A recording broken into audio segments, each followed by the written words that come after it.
There are many reasons we really need to address the problem of spine, not the least of which is the rapidly escalating costs associated with managing spine-related disorders.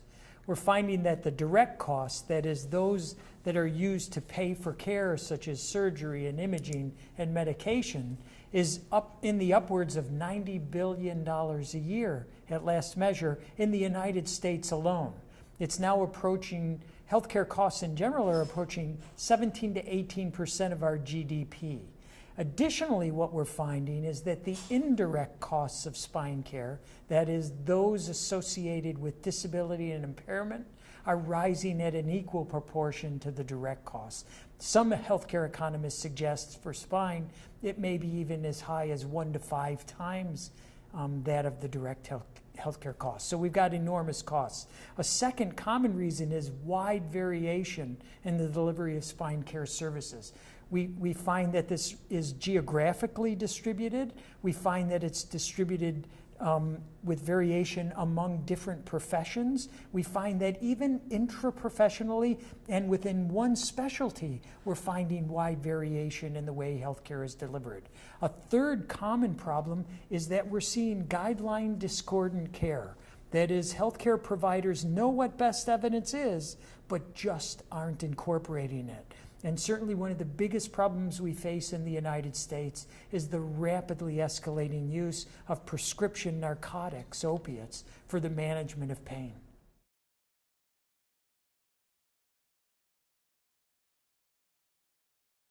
The initial approach is to change the way we think about spine pain. By and large, we've adopted what we refer to as a biomedical model to evaluate and manage spine-related disorders, when in fact, back pain, neck pain are largely biopsychosocial problems. So what we want to do is change the very language that's being utilized to discuss back pain, both among professions and between those professions and patients. Another big factor that we want to address relative to shifting this model is to use something referred to as a pathway.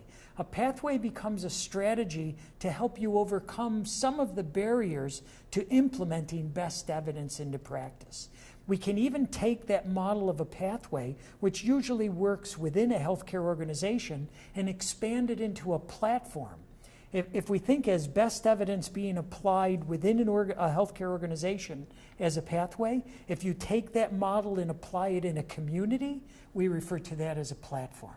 So those are some of the ways we can overcome some of the challenges that we face at changing the way spine care is actually delivered. Absolutely. The first touch can often direct the rest of the care that's delivered. We know from data that, here's a good example. We know from data that primary care physicians only account for about 6% of the direct costs of healthcare. That is the money that's paid to the primary care physicians for the services they render. However, of the remaining 94%, 80% of that is determined by where the primary care physician sends the patient. So that first touch is exceedingly important. Nowhere is that more evident than in spine care. We know that primary care physicians see about 50% of spine care, 45 to 50% as the first touch provider. Chiropractors actually see about 35% of spine pain as the first touch provider. What they choose to do with the patient is going to greatly determine the downstream costs associated with that care. That is, if they can manage the case efficiently and effectively at the front end, you can avoid a lot of the downstream costs and problems associated with that.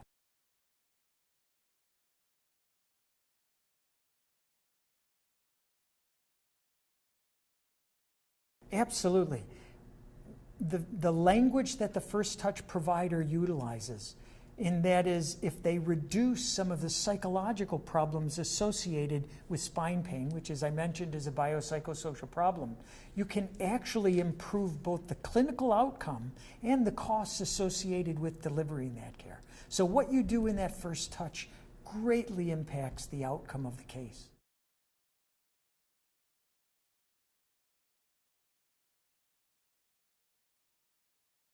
Our mission is actually to change the very nature and structure of the way that spine care services are delivered.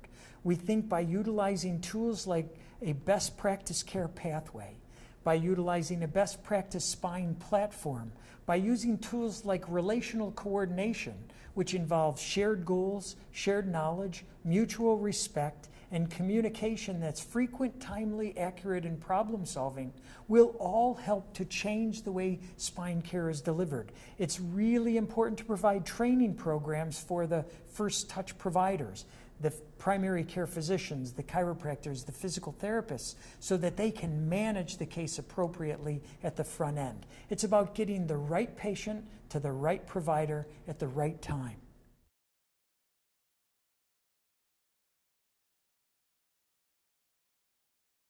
Yeah, their care is appropriate when it's appropriate. And that is, if you can make the right decision at the front end and manage the majority of the cases conservatively, then you're going to actually increase the yield for those specialty providers for the patients they see.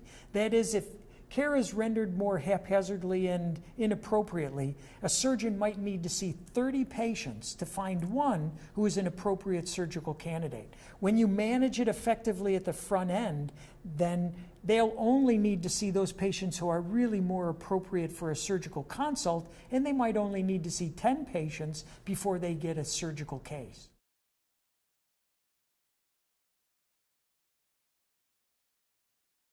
I think that has to come along with it. We absolutely are. We want to see that value-based care, which is really quality outcomes balanced by the cost to get that outcome, are rewarded by the system so that it incentivizes all the providers to do the right thing, not just render more care.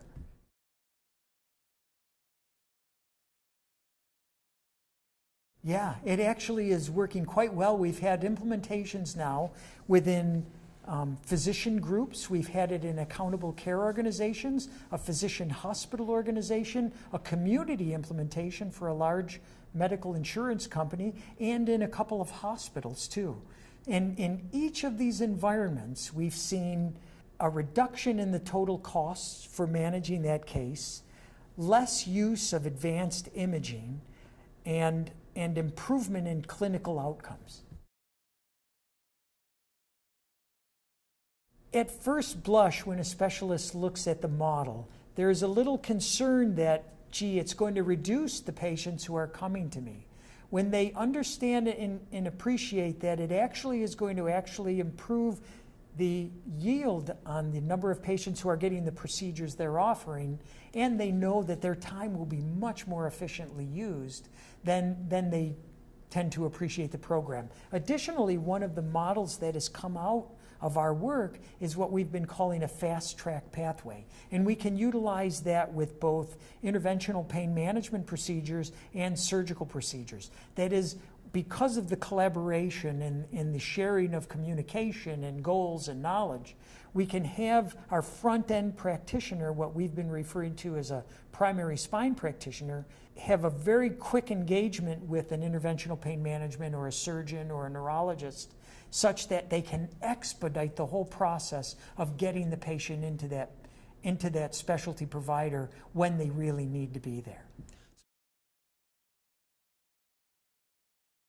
It's still, again, even in a fee-for-service model, there are still great incentives to get the right patient to the right provider at the right time. And this model helps to accomplish that. And in doing so, there's still the incentive to do the right thing for this patient. Well, part of our model is to advance and develop a new type of provider, a retooling of the existing workforce, and developing a practitioner called the primary spine practitioner.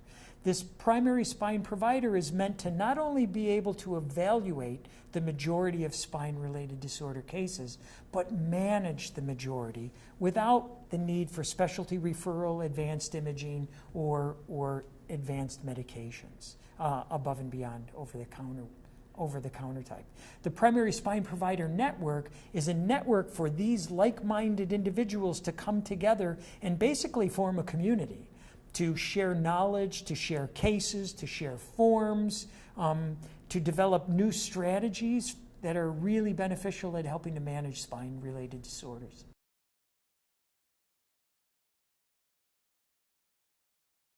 We're using the primary spine provider network as a way to propose these opportunities to those who are participating as members in the organization. So yes, it will be, in essence, a job posting site, so that as its opportunities become available, there'll be a cadre of providers that are out there who can fill that role.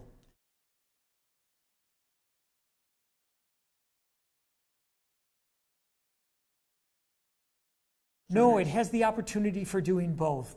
Certainly clinical is at the forefront of the training programs that we're providing, but by virtue of the fact that this is changing the very nature of the way spine care is delivered, it also opens the opportunity for administrative type roles for these primary spine practitioners.